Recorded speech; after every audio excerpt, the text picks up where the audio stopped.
diteangan tamana loba jelema nu diguling karena kakukuran tapi teu sadar manehna diguling dina kukur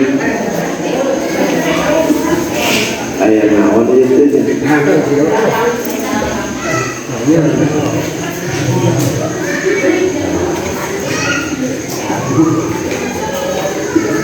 jadi ieu teh nu amal dina fikih tapi teu amal dina tasawuf teh disebutna teh makruhin. Pirang-pirang jalma nu katariku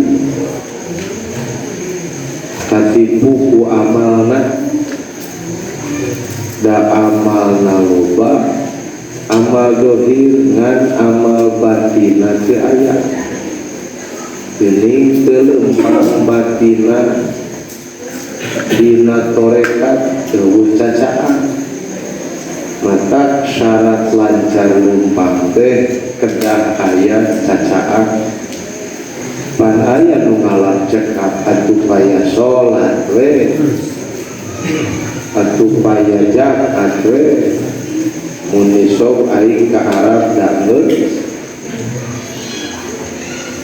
malah leuwih disakali ka Arab na oge eta teh katipu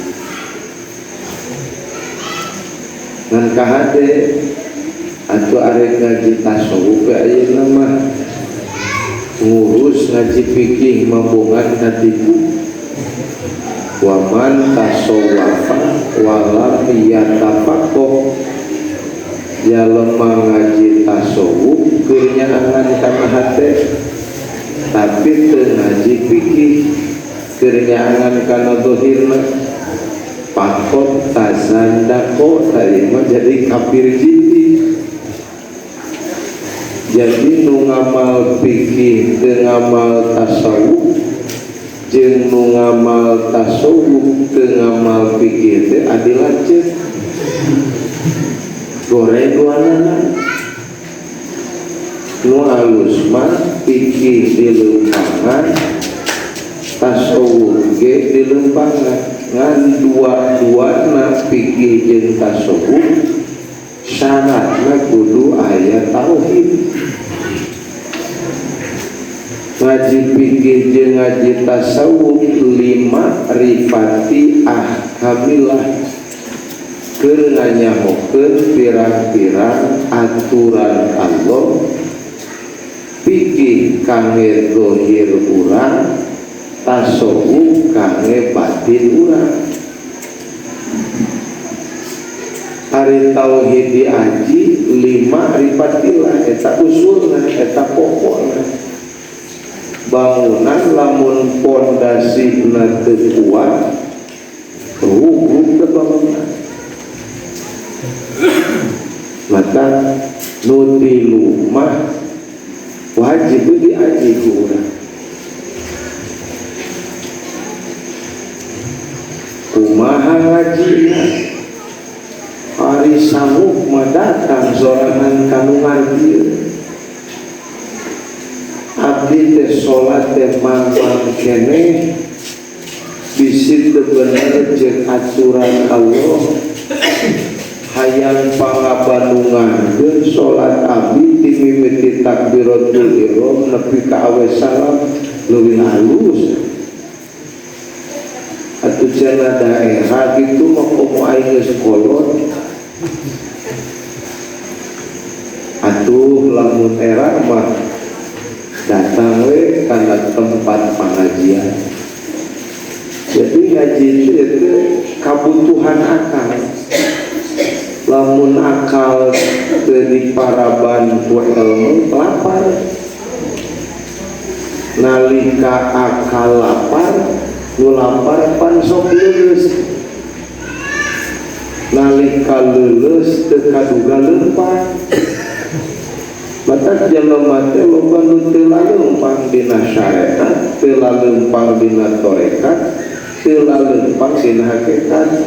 Kunaon teu leumpang? Leuleus.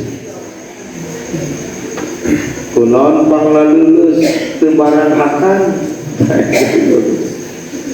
jadi jalan mengaji itu direk dalam hari direk ngadahar kertas ngaji panas mangan kan ngaji itu badai nuangkeun akal